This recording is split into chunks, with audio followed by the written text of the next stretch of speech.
Mi pareja dependía de mí, me engañó y lo perdió todo. Ahora está sola, arruinada y apenas sobrevive. Cuando pienso en Laura, no siento tristeza. Ni siquiera siento rabia ya. Lo que me da es satisfacción. Pura, cruda, deliciosa satisfacción. Esa sonrisa que me sale cuando me acuerdo de todo lo que me hizo, de cómo me utilizó, y de cómo al final terminé siendo yo el que le dio la estocada final sin siquiera levantar la voz.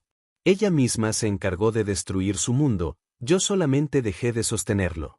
Conocí a Laura cuando yo estaba en un punto estable de mi vida. Trabajo fijo, buen sueldo, un departamento propio que había comprado con esfuerzo, coche propio, ahorros decentes. No era millonario, pero tampoco tenía que preocuparme por pagar la renta o por si podía salir a cenar. Estaba cómodo, tranquilo, con ganas de compartir esa estabilidad con alguien. Ella, en cambio, era todo lo contrario. Desde el principio me llamó la atención su forma de hablar de sus planes. Que si quería estudiar una carrera, que si quería emprender, que si estaba buscando su camino. Todo palabras, nada concreto. Trabajaba de vez en cuando en tiendas, en call centers, en cosas de medio tiempo que duraban 3 meses y luego renunciaba porque no le gustaba el ambiente o no se sentía valorada. Pero era atractiva, carismática, tenía esa chispa que te hace sentir especial cuando te mira. Y yo, como buen idiota enamorado, pensé, yo puedo ayudarla. Yo puedo ser esa persona que le dé la estabilidad que necesita. Los primeros meses fueron un sueño. Ella me llenaba de atención, me mandaba mensajes cariñosos, me hacía sentir que yo era lo mejor que le había pasado. No voy a mentir, me enganché duro. Y poco a poco, sin darme cuenta, empecé a abrir la cartera. Primero eran cenas que yo pagaba, luego pequeños regalos, luego la ayudita para que no se atrasara con la renta de su depa cuando todavía no vivíamos juntos. Después, cuando se quedó sin trabajo, le ofrecí que se viniera a vivir conmigo temporalmente mientras se acomodaba. Temporalmente se volvió permanente, claro. Al principio no me molestaba. Me gustaba sentirme proveedor, sentir que la cuidaba, que era importante para ella. Si necesitaba ropa, se la compraba. Si quería un curso, se lo pagaba. Incluso llegué a cubrirle deudas tontas de tarjetas porque no alcanzaba a pagar. Yo era su héroe, y ella me lo hacía saber con frases como, «Eres lo mejor que me ha pasado» o «Nunca nadie me había apoyado tanto». ¿Cómo no iba a sentirme bien? Lo que no entendí en ese momento fue que esas frases no salían del corazón, sino de la calculadora. Ella sabía exactamente qué decir para que yo siguiera dándole. Sabía que a mí me gustaba sentirme necesitado, y jugaba con eso. Era un plan perfecto, yo me esforzaba, yo pagaba, y ella solo tenía que sonreír y soltar un «gracias amor, eres increíble». Pasó el tiempo y empezaron las señales raras. Primero fue con el celular. Siempre lo tenía en la mano, pero si llegaba un mensaje lo ponía boca abajo. Si yo preguntaba, decía que eran puras tonterías con amigas. Luego vinieron las salidas repentinas, que si iba a ver a una amiga que estaba mal, que si necesitaba despejarse. Volvía tarde, a veces oliendo a un perfume que no era el suyo. Mi instinto me gritaba que algo estaba mal, pero mi lado racional lo callaba. No puede ser, si depende de ti para todo, no sería tan estúpida como para engañarte. Spoiler, sí lo fue. Recuerdo perfecto una noche de viernes. Salí temprano del trabajo, pasé por sushi y una botella de vino. Quería sorprenderla. Cuando entré, el departamento estaba vacío. Lo raro no era eso, lo raro eran las 2 copas sucias en la mesa y un cenicero lleno de colillas. Laura no fumaba. Mi estómago se revolvió. Cuando volvió, le pregunté de frente, ¿quién estuvo aquí? Su respuesta fue digna de un manual de excusas baratas, una amiga, estaba mal, vino a platicar. Cuando le señalé el cenicero, me dijo que habían fumado para relajarse. Y cuando le pregunté por qué había una caja de condones abierta en la mesa de noche, me gritó que yo estaba loco, que veía cosas donde no había, que era un celoso enfermo. Y yo, imbécil, me lo tragué. Pero ya no podía ignorar la espina. Y el destino me hizo un favor. Días después, olvidó cerrar sesión de WhatsApp en mi laptop. Yo no soy de revisar, nunca me había importado, pero ese día algo me dijo, hazlo. Y lo hice. Lo que encontré fue peor de lo que imaginaba. Conversaciones con un tipo que yo conocía de vista, un idiota del gimnasio que trabajaba en ventas. En los mensajes ella decía, no aguanto más a mi nombre, solo sirve para pagarme todo o ya casi me libero, pero quiero asegurarme de que no pierda nada. Había risas, bromas, fotos. Se reían de mí. Se burlaban de cómo yo no sospechaba nada. Leí y releí esos mensajes con un nudo en el estómago. No lloré. No grité. Lo que sentí fue una rabia fría, helada. Y junto con la rabia, una claridad absoluta, no iba a armar un escándalo. No iba a darle el gusto de verme destruido. Iba a esperar, callado, y luego le iba a quitar lo único que de verdad le importaba, mi dinero, mi estabilidad, mi apoyo. A partir de ahí, empecé a planear. Revisé todo, tarjetas a su nombre, cuentas, contratos. Todo estaba bajo mi control. Lo único que ella tenía eran 2 maletas de ropa y un par de cosas de maquillaje. Yo podía sacarla de mi vida de un plumazo. Y lo haría. Seguí actuando normal. Le cocinaba, le pagaba, le sonreía. Pero cada vez que la miraba, pensaba, disfruta, porque te queda poco. Era casi divertido, verla creer que todo estaba bien mientras yo ya tenía la guillotina lista. El día llegó un sábado. Le dije que tenía junta en el trabajo, pero en realidad me fui al café de la esquina con mi laptop. Volví a las 5 de la tarde. Entré al depa y ahí estaba él, el imbécil del gimnasio, sentado en mi sofá, bebiendo mi cerveza, viendo Netflix como si fuera su casa. La escena fue tan ridícula que ni siquiera me enojé. ¿Qué haces aquí tan temprano?, preguntó Laura, con cara de susto. Yo vivo aquí. El que no debería estar es él. El tipo intentó ponerse digno, pero le bastó una mirada mía para agarrar sus cosas y largarse. Laura se quedó helada. Ya lo sé todo, le dije, con la calma de quien ya no tiene nada que perder. Lo leí. Lo vi. Se acabó. Lo que vino después fue una actuación de Oscar. Primero la negación, no es lo que piensas. Luego la furia, eres un enfermo celoso. Después el llanto, perdóname, no sabía lo que hacía. Y finalmente, la súplica, de rodillas, agarrándome las manos, diciendo que no podía dejarla, que no sabía vivir sin mí. Yo solo la miré y respondí, tienes una semana para sacar tus cosas. A partir de hoy, no te pago nada más. Se acabó tu vida cómoda. Ella lloró, gritó, me llamó monstruo. No me importó. Al día siguiente cancelé sus tarjetas, quité su nombre del contrato de arrendamiento, bloqueé su acceso a todo. La reina se quedó sin castillo. Y así empezó su caída. Ella se quedó en shock cuando se dio cuenta de que yo iba en serio. Me pasó algo curioso en ese momento, mientras más lloraba y suplicaba, más se apagaba la poca compasión que me quedaba. No sé si alguna vez han visto a alguien darse cuenta de golpe de que su mundo cómodo se acabó. Es como ver cómo le sacan la alfombra a alguien que nunca aprendió a caminar sola. Así estaba Laura. Durante esa semana, la casa fue un festival de manipulaciones. Un día se levantaba cariñosa, me preparaba desayuno, cosa que jamás hacía, y me decía, podemos empezar de nuevo, te juro que cambiaré. Al otro día, explotaba en llanto, tiraba cosas, gritaba que yo era cruel, que estaba destruyendo su vida. Luego pasaba a la amenaza, si me dejas, no sé qué voy a hacer, y si me pasa algo será tu culpa. Todo el libreto de manipulación. Yo, mientras tanto, actuaba como si me hubiera convertido en piedra. Le contestaba con monosílabos. No discutía, no me justificaba. Y cada vez que intentaba tocarme el brazo o abrazarme, yo me alejaba. Creo que eso la mataba más que cualquier insulto, que no le diera ni el placer de discutir. No puedes hacerme esto, me dijo un día, con los ojos rojos de tanto llorar. Claro que puedo. Y lo estoy haciendo. La última noche antes de que se fuera, intentó el golpe bajo. Me buscó en la cama, quiso seducirme, como si con sexo pudiera resetear todo.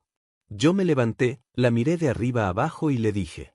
Ni eso me interesa ya. Nunca olvidaré su cara en ese instante. Fue como si le hubiera dicho que estaba muerta para mí. Al final, salió del departamento con 2 maletas y un montón de bolsas de ropa barata que había comprado con mi dinero. Se fue a casa de una amiga, o al menos eso me dijo. Y así, de un día para otro, pasó de vivir cómoda a tener que depender de favores. No tardó ni 3 días en empezar la campaña de mensajes. Primero fueron los clásicos. Te extraño. No puedo vivir sin ti. Sé que todavía me amas. Yo no respondía. Luego pasaron a la culpa. Eres un monstruo, me dejaste sin nada. Después de todo lo que hicimos juntos, así me pagas. Si me pasa algo, será tu culpa. Ni una palabra mía. Después, los intentos de negociación. Solo ayúdame con la renta, lo demás lo resuelvo yo. Podemos ser amigos, no me dejes sola. Y cuando vio que no le funcionaba, vinieron los insultos. Siempre fuiste un mediocre, por eso tuve que buscar a alguien más. Nadie te va a querer como yo. Eres un hombre patético, y por eso vas a terminar solo. Los leía con calma, con una cerveza en la mano, y los borraba. Nunca le respondí. Ni una sola vez. Y cada vez que me llegaba uno, sonreía. Porque sabía que significaba lo mismo, estaba desesperada.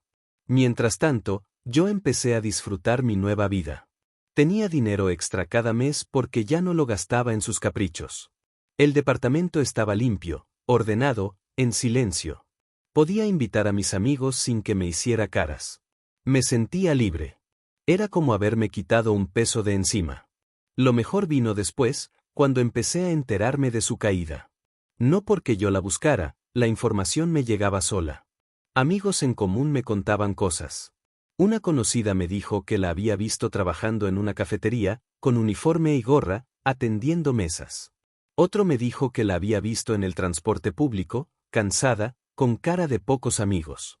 Para alguien que había pasado de vivir en un departamento cómodo, con todas las cuentas cubiertas, a fregar mesas por un sueldo miserable, debía ser un golpe brutal.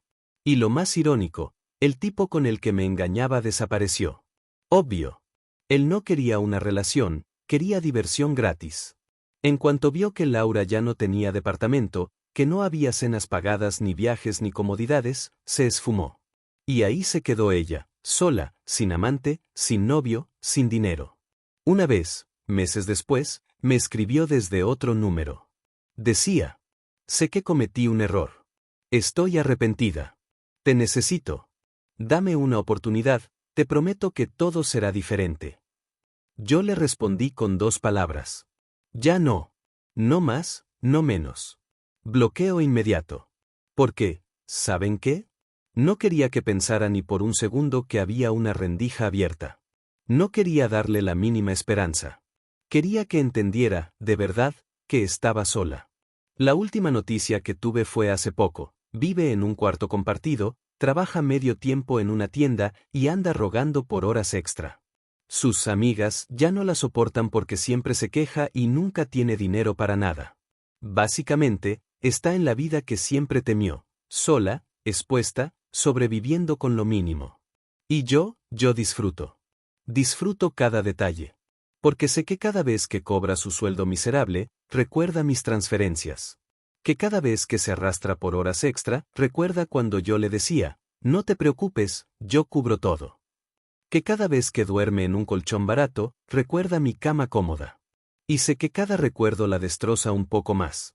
No voy a fingir que soy una buena persona. No lo soy. Disfruto verla caer. Disfruto imaginarla llorando por las noches, pensando en lo que perdió. Porque todo lo que le pasa ahora no es karma mágico, es consecuencia directa de sus decisiones. Ella quiso jugar conmigo, y perdió. ¿Y saben qué es lo mejor?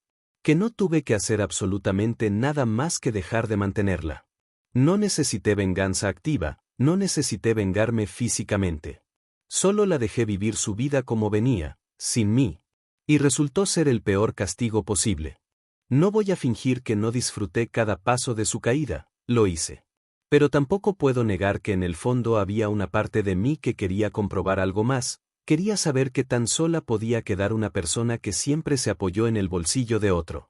Quería ver si, sin comodidades, sin caprichos, sin esa red de ayudas, la persona que yo había conocido seguiría siendo la misma o si se desvanecería como espuma. La respuesta llegó mucho antes de lo que imaginé.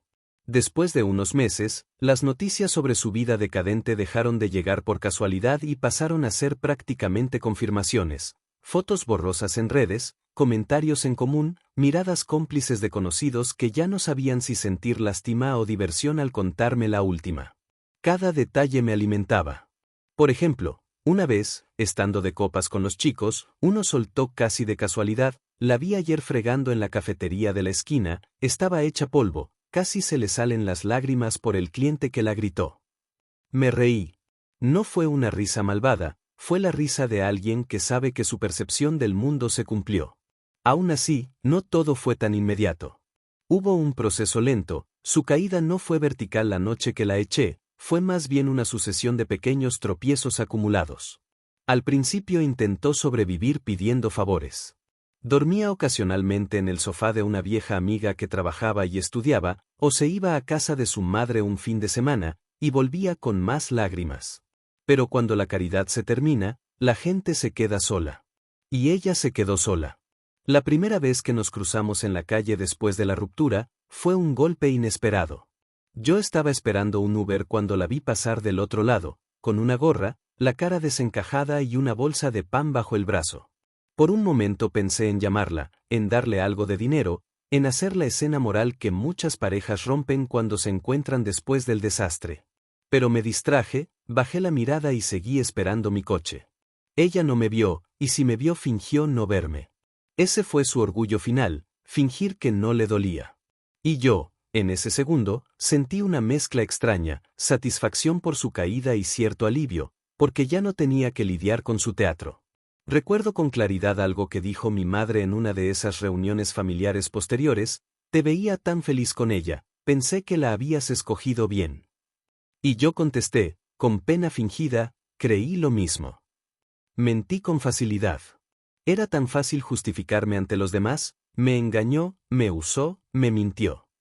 Nadie quería discutir la parte en la que yo toleré demasiado, nadie quería señalar que fui cómplice por años.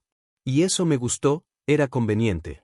Hubo una fase de reconsideración por parte de ella que me dio risa más que otra cosa.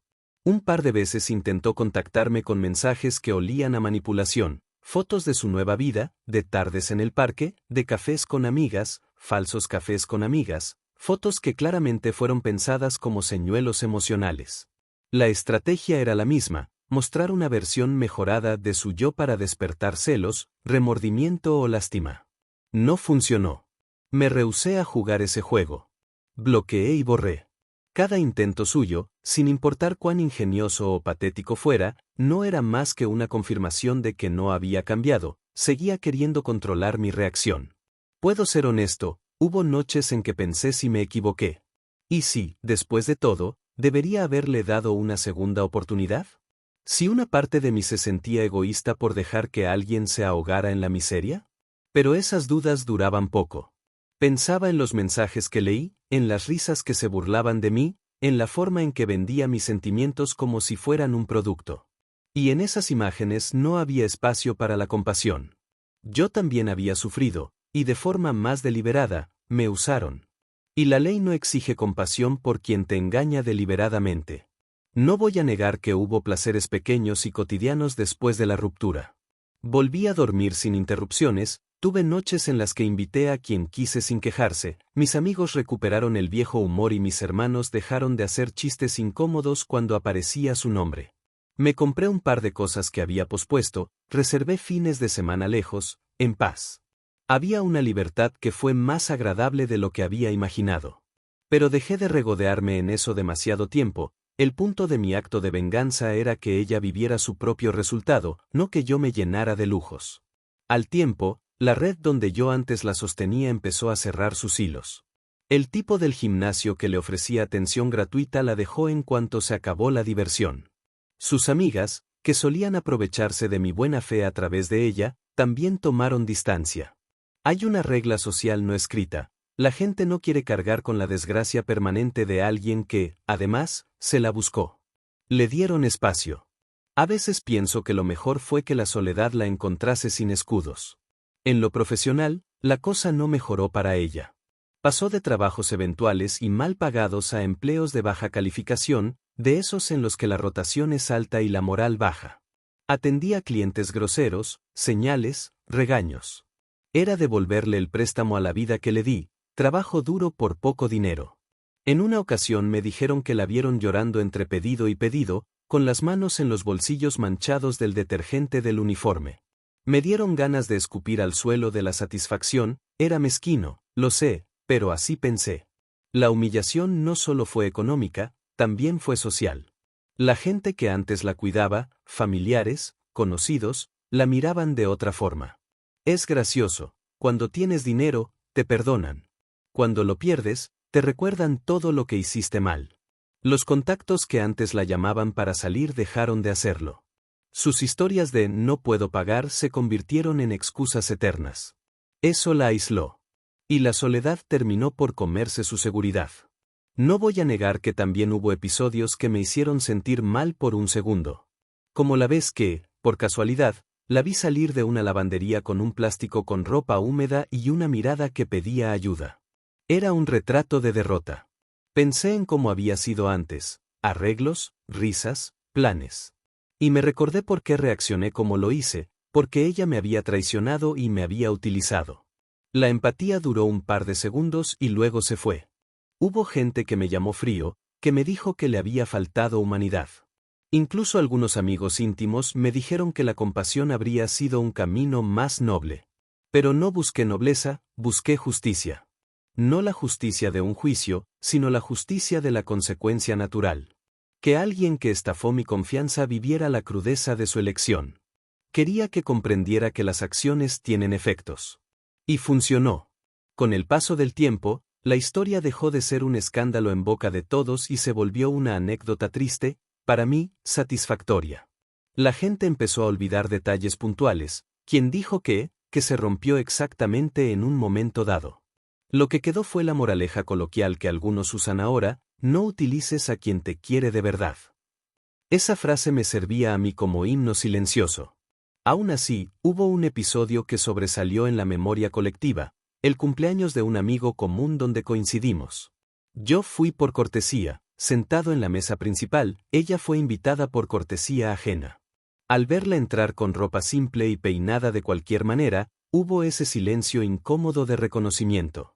Las miradas se cruzaron, de asombro, de compasión contenida, de juicio. Ella intentó una sonrisa, yo hice lo mismo, pero sin intención. Durante la cena la vi esforzándose por participar de las conversaciones, por integrarse, y fracasando con elegancia. No la señalé, no la humillé. Simplemente la miré y pensé: ahí estás, exactamente donde te pusiste. Fue el cierre simbólico que me permitió abandonar el rencor y seguir con mi vida. Con todo eso, llegué a una conclusión que se hizo más clara con los meses: había algo liberador en ver a alguien responsabilizarse por su propia caída, aunque la responsabilidad viniera por una ruta que yo había desencadenado. No me malinterpreten, no sentía alegría por el sufrimiento humano per se. Sentía alivio porque la mentira que me sostenía había sido expuesta y, con ello, mi energía ya no se gastaba en sostener una ficción. Había algo de limpieza en ello. La última vez que su nombre cruzó por mi vida fue por un mensaje anónimo en la bandeja de correo: la vi ayer con el bebé que tuvo de ese idiota, no la reconocí, parecía que iba a caerse del cansancio. Me quedé mirando el mensaje y, por primera vez en años, pensé en lo efímero de todo. Pensé en lo que fue y en lo que quedó. Me pregunté si las decisiones duras que tomé me volvían peor persona o si simplemente era parte del costo de no permitir que me usaran como almohada de lujos. Y entonces me sorprendí aceptando una idea incómoda: quizás ambos pagamos un precio. Ella por su egoísmo y por su búsqueda de atajos. Yo por mi tolerancia excesiva y por creer que el amor se demuestra manteniendo a quien no se esfuerza. No es una autocrítica que me quite el sueño, pero sí una reflexión que me recuerda que no existe la perfección en ninguno de los bandos. Al final, sigo con mi vida. He conocido a otras personas desde entonces, algunas honestas, otras con grietas. Aprendí a poner límites desde antes, a no permitir que la generosidad se convierta en dependencia. Aprendí también que la venganza más efectiva no requiere planes maquiavélicos, basta con poner barreras y dejar que el mundo haga su trabajo. Ella, por su parte, sigue siendo una sombra del pasado. De vez en cuando paso por la cafetería donde trabajó, veo a alguien que me resulta familiar y recuerdo esa sonrisa que me prometía el mundo. Me da pena, por una fracción de segundo, y luego me acuerdo de las risas que no fueron para mí y me voy. Satisfacción amarga, sí. Eso es lo que me queda. No hay coronas ni trofeos, solo la certeza de que reaccioné como creí justo, de que cerré una puerta y protegí mi bienestar. Si alguien me pregunta hoy si la perdonaría, la respuesta sería, no. No por rencor eterno ni por crueldad gratuita, sino porque hay una línea que no estoy dispuesto a volver a cruzar.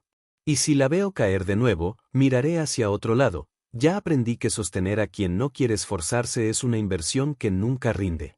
La historia termina así, ella sola, con menos de lo que tuvo, aprendiendo a sobrevivir, yo, con la libertad recuperada y una lección que no olvidaré.